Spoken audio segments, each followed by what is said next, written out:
Hey everyone, welcome back to the channel. Welcome back to Pixel Cash Games. Today is a follow-up video to the video I made, I don't know, 2 weeks ago about the R36S Game Lab devices that I purchased. There has been a lot of feedback on that video. There's been a lot more views than I expected. You know, when I started, I have another channel that is motorcycle related content that I'm not, I guess, averse to a bunch of views on. So, you know, for me on this channel, like 2,000 views is nuts. So people were really interested to see what this thing was about. So I assume that they're getting the same ads in their Facebook feed or Instagram feed or whatever about this device. It's kind of all over the place. And I just want to kind of give a follow up on my experience with it now that I've had 20 or so hours with it. I mean, I've had it for longer, but that's probably the amount of time I've put in. There are some things I said in that first video that were first impressions that now that I've had more time with the device, my opinion has evolved on that a little bit. So we're going to talk about all that. Again, I've got the two here. The white one here is generally the one my kids play, and the old trusty black version is the one that I keep and run all my games on. So I'm going to address some things before we get into where my thoughts are with the device, and that is what was that last video? So a lot of people came, out of the woodwork in the comments section. A lot of positive comments. Thank you for those, by the way. Rule of thumb on the internet is don't look at the comment section. I'm sure we've all heard that before, but I was just trying to engage with y'all, and of course, we had good, we had mixed, we had all kinds of different feedback in there. And so I just want to reiterate that video was simply a first impressions. All I was I have no affiliation with Game Lab. I don't know anything about them other than I now have 2 of their consoles. And when I opened that thing up on screen with you guys, that's literally my first impression in the moment. So I had no idea what I was about to unbox, and I'm not a shill for them. I'm not going out of my way to say this is a super great, fantastic console and that there's nothing better out there. It's just, hey, I bought these things and let's check them out. So that's what that was. One of the other points of confusion on that video, and I worded it poorly, was the shipping. And so I'm going to make clarification on some things with that. So a lot of people argued there was all kinds of different points about the shipping and how I mentioned it was 2 to 8 business days, and it took so many business days, and people came out and said, well, 2 to 8 business days is, the time it takes to leave the warehouse, and 2 to 8 business days is the time it takes to leave China. And you'll probably see those comments down there. And I addressed some of them, and even some of the things that I responded with were a little inaccurate. But when you see, and like, I'm going to pull their website up here just so everybody knows what I'm talking about, and there's no confusion about it. So don't mind my alias here. We're sending 2 Game Lab devices of the same color to Huge Erection in New York, New York. What a lame joke, but whatever. Yeah, I don't think I purchased shipping protection. So this is that pricing that I was talking about. They're using Shopify, so I use Shopify for my platforms. And just so everyone knows, I ship a lot. So when it comes to shipping timelines and that and understanding those, I have some experience there. I'm not just willy-nilly I miss my Amazon shipping. No, none of that. So when you see standard shipping here, that is generally the shipping timeline from the moment it meets the carrier. So when I ship something, USPS is going to give me a timeline of, let's say, 2 to 5 business days, depending on location. I ship everything within the US, so it's never longer than that. But if something's going to California, it might be on the high end. And if something else is going, somewhere here in Wisconsin or Illinois, it might be there within a day. So this timeline, oh, and I'm sorry, you can't see my mouse, but let me see if I can fix that real fast. Oh, okay, there's my mouse.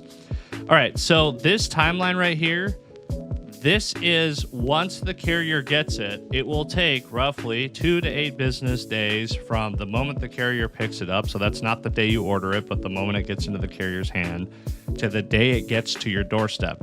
This doesn't have anything to do with handling time. That's a whole separate thing. So me being an online seller, there's handling time involved. So when you see places like Uline's very notorious isn't the right word, but they famously ship same day if you order before 6 p.m., something like that. So shipping same day is like the handling time, meaning I'm going to go pull it out of the warehouse. It's going on the truck same day, and that's when this timeline starts. So that 2 to 8 business days, and the reason I complain is they didn't overshoot it as much as I had mentioned in that first video, by the way, but I'm just addressing all the comments here. So when you see this, it's not the time it takes to leave the warehouse. So again, it took 7 days, not business days, 7 total days from the 12th to the 19th before they even provided me an update that it had moved from the warehouse to this timeline, okay? So once it got to USPS or whoever was their carrier, certainly that timeline was probably in line, but it is very uncommon for things to take more than a business day, unless, like I say, unless they're a big company, but like Uline is multi-billion-dollar company, and you know they're constantly shipping same day. Maybe for someone smaller like me, you might expect 2 business days because I'm a one-man show, but I ship same day, and I, anywhere from 20 to 30 orders a day, I'm shipping same day. So that's clarification there. That's why I levied it as a complaint, because people were questioning why that was a negative. Keep in mind, it did come from China, so shipping times vary. I certainly understand that, but when you pitch 2 to 8 business days and these 2 devices are the size that they are, which you guys saw when I unpackaged it, that handling time behind the scenes doesn't take 7 days. So if anything, that's the complaint there.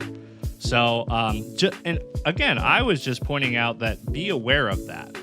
So just keep that in mind if you're interested in purchasing this console, these consoles, that my experience was that handling time, so the moment that they got the order to when it actually left their facility, was 7 days. And then this kicked off. And so it took a total of 17 days total, not business days. So I did the calculation, rough math. I think they overshot the shipping window by like 3 or 4 business days in this regard. So just something to keep in mind. If I'm levying any criticism, it is towards the fact that the order sat with them for 7 days before they did anything. And then it has to go through customs and everything. If it's shipping from China, this covered express shipping, like 1 to 3 business days. That's absolutely nuts to think if it's going to come from China to get here. So I'm not like, my expectations aren't so grand to think that I should get this in Amazon timeline, right? Like I have a warehouse not far from my house. I buy things on Amazon. It shows up hours later, but they still overshot the timeline here. So that's what I'm letting everybody know about. So that's that point. I just wanted to make that clear to everybody. Just to clear up any confusion and just to better inform you that if you're going to buy this thing, that's something you're going to have to contend with. I mean, again, I'm sure a lot of people are super fine with that, but it's just, hey, this is a thing that will happen. The other thing that I want to address from the comments was pricing. So again, I mentioned at the very beginning, this was a first impressions. I didn't do a bunch of research. I didn't.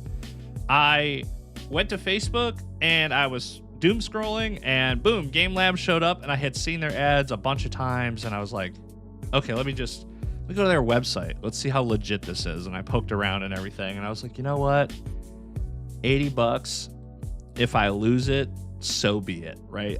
What's the worst that's going to happen? Like, I'll test it out so that the internet can figure it out. And so I just bought them on a whim. So there were some comments that came in that, they're upcharging it. They're buying it from this site for this price. This is where you can go get it at this price. So there were some other sites out there where I saw like these consoles being like $20. So keep that in mind. That's a good point that someone made. There are other places that you can get this for cheaper than what I paid. But what I'll say is, if Game Lab's buying the device from the same place that you and I would go to buy the device, well, to stay in business, it's a fact of life. You have to make money, so they're going to upcharge somewhere. They certainly have done a little bit of work on their presentation, so they have like their art design in the Game Lab box, and maybe they just did stickers. I don't know. I'm not defending them. I'm just telling you, like, and everybody knows this. I don't have to explain it really, but they got to make money somewhere. But if you're looking for that bottom dollar value, there are other places, so do your research. That's all I'm going to say on that. And then the other point I was going to make is, in today's landscape, where Game Pass just went to $30 a month, and video games are $70, or Nintendo's charging $80 for Mario Kart. In that landscape, saying that even at $80 for two consoles that do connect to each other, and you can trade Pokemon and you have all 15,000 games, that value, while there is better value out there for $20 or whatever people have come out and said, sure, do your research, go find it if that's what you're interested in. Again, I shot from the hip, and am I getting, and we looked at that, it was like $90 total, and maybe that's what I paid. I think it was in the 80s though, that's what I remember. So am I getting, let's say for the sake of this conversation, the $90 it was going to cost with shipping protection? Am I getting $90 of value out of these two consoles? Yes, absolutely. Can you emulate games for free? Yes, you can. You can put an emulator on your computer and go get ROMs and play the games that way. I like the form factor. I like having the Game Boy-esque feel. And you don't have to pay anything if you don't want to. So just know that I'm going to say some more things here about just my overall experience, the good and the bad. But if you want nothing more out of this video, am I getting the $90 out of value out of the two consoles? My kids and I getting to sit down and like rip some Pokemon next to each other on the couch on one of these with a nice, clear backlit display? Yes, we are. So that's, if you're looking for the value proposition, I certainly feel that these are worth it at the price that I bought them for. And if you can get them for $20, do that. And it's even more value. So again, this is a 2-week thing. So like maybe in a year's time, I'll be like, oh, the damn thing broke. It's terrible. But again, I was willing to risk the $80 or $85 or whatever it was to try this out. And so far, after 20 hours of gameplay, I am happy with my purchase, and that's okay. And if you bought one and you're waiting on one, it's okay for you to be happy on it too.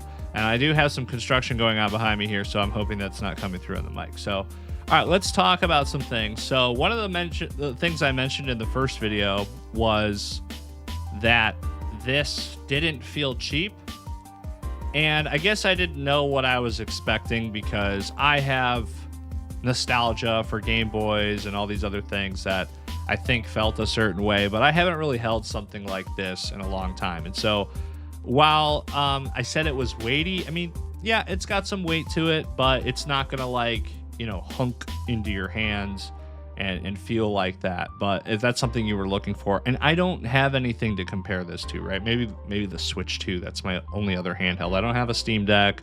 I don't have an Anbernic or anything like that to compare this to. And man, how ignorant was I? Like, I just didn't know enough about all these handhelds in the space even 2 weeks ago, and I've learned so much in the short time that I've had it. So, let's just go through. So like, that's one thing I made a mention on in the first video that I want to correct here. It's not super weighty, but like, again, I don't have anything that I'm comparing that to necessarily, but it feels okay. Like it's not like flexy. It's not like gonna fall apart in your hands, right? So I feel like that's pretty important to just get out there. But I still think it feels good overall. There's nothing about this that I'm like, oh, that's just crap. Unless my iPhone is heavier than it for sure. So this is a Pro Max. So if you've got something like that, just know that that's maybe a comparison that I can give you.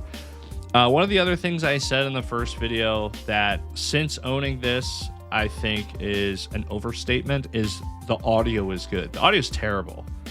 Again, I like opened it up, I turned it on, and you guys saw all that and my response and all that to it. And there was audio. Sure.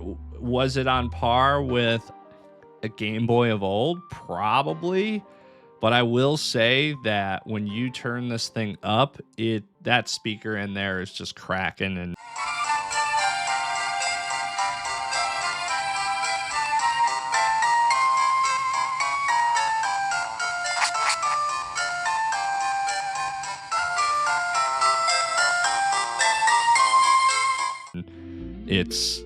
it's very washed out. It's very gross. So like I don't really get above 50 to 60% of the audio, which I don't need it that high anyway. To be fair, I'm probably running it at 20% audio volume most of the time because I'm playing it in bed while my wife is sleeping, or we're watching a movie and I'm kind of being dad over on the couch on the side, just kind of ripping some Pokemon. So I don't need it super loud, and quite frankly, I don't need the repeated soundtracks from 1990s video games just, crushing my ear all the time. So, they're 8-bit, 16-bit soundtracks, whatever. Again, I'm not very knowledgeable and all that, so if I misquoted that, don't crucify me or anything. But it's old Game Boy soundtracks, so the audio probably wasn't great back then, the audio with this, but it is certainly washed out and it breaks up at higher volume. So keep that in mind. It does have a headphone jack, which I did not test, and of course I probably should have done that for my follow-up video here, but it's just not something I'm gonna do. Like I have Bluetooth headphones that I use with my iPhone when I work out or something like that, but I'm really not gonna plug anything into these. So if that's something that's really important for you, fortunately I don't have much for you. One of my biggest complaints on this, and I did kind of reference this in the first video, is just the A, B, X, Y buttons, and even the D-pad here. They are just so far, I don't know if you can see that.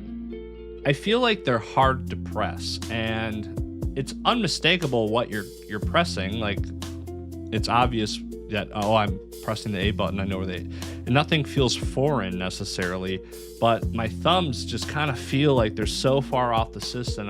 There's a lot of travel, and there's no really good like feedback. And this is my opinion on whether you're like pressing the button down or not. So when I'm using the D-pad, I feel like I am pressing really hard when I don't have to. And so there's no, like the back triggers, I hope you can hear that. There's that clickiness to them.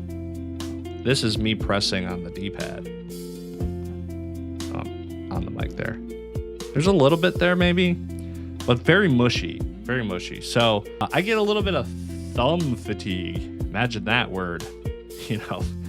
Only us gamers would say that. I get a little bit of thumb fatigue because I'm just like pressing so hard, and I feel like the buttons are too far off the face of the device. They're just sticking way out there, so like your thumb's never flush with the device to kind of hold it. You're actually holding the device by the buttons. The joysticks are okay. I feel like, the left joystick here obviously is going to be your primary mover, and like using that in a forward bi-directional game, so pretty much any of your Game Boy games or what have you, it's a little wonky. I feel like it's maybe not, I don't know if the right term is like centered or not, but like if you flick it one direction and you're too quick with it, it'll almost register the reverse direction. Or if you're like not perfectly in a certain direction, it almost gets confused is the word I'll use. And so I've used it and I'm like trying to move my character to the right, and maybe I'm not perfectly aligned with the joystick to the right, and then my character starts moving up. And Pokemon especially, that's a thing. So the D-pad is something I don't love, and so I'm like, I'll go to the joystick, and the joystick feels better, but the way the games play with it are I don't know, a little rough. Again, I overstated that. Someone's going to be like, oh, what do you mean it's rough? Anyway, so what else? What else about this system? If you're going to play anything above and beyond Super NES, like Game Boy games all the way up to Game Boy Advance, even DS, I think are okay. I've played quite a few, mostly Pokemon. Like, that's the real reason I bought the device. Like, come on now.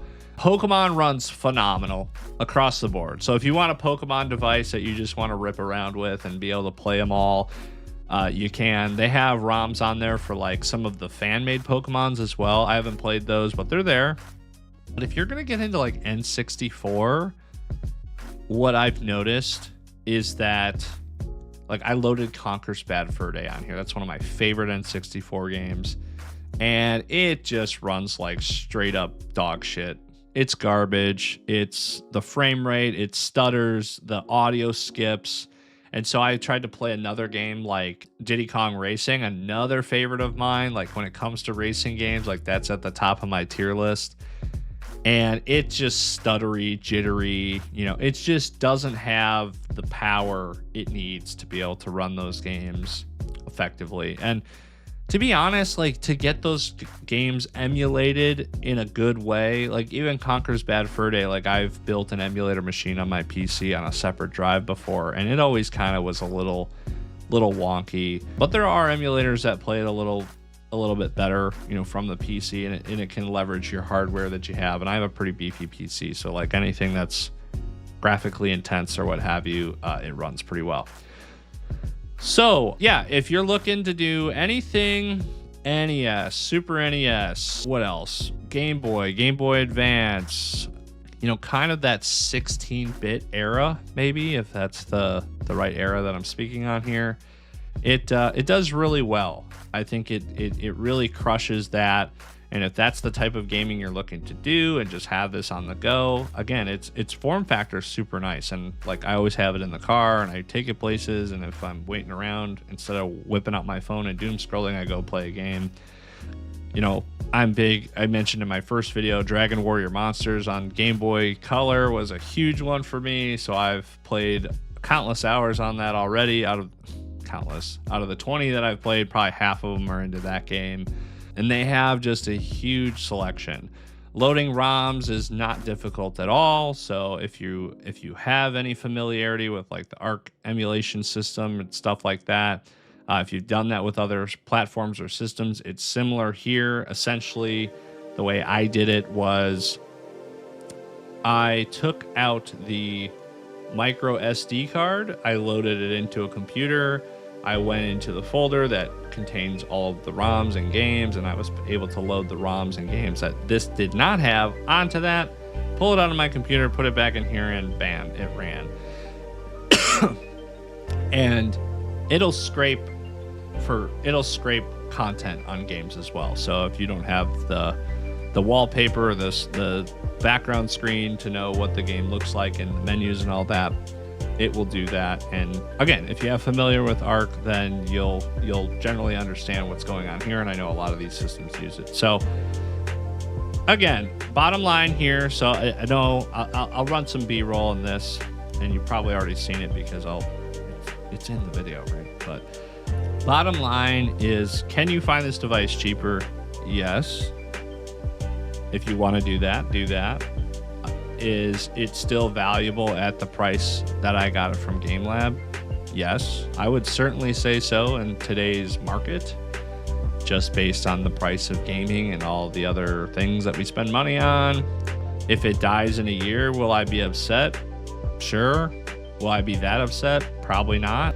I'm hoping to get, longevity out of this, certainly. And I will update you if anything changes, but it's got 20 hours on it so far. This one's been played to hell by my kids. This one's got all my hours on it. Games are crazy these days. $70, $80 games, and I get just as much enjoyment, if not more, out of this. Like, I'd rather go sit on my couch and hang out and cozy up to one of these guys and play some old games and relive some memories than buy the newest $70 game that's glitched out and nobody wants to play until it's fixed. So that is my updated impressions. Take it for what it is. I hope, you know, you got some added value out of this if you were still on the fence.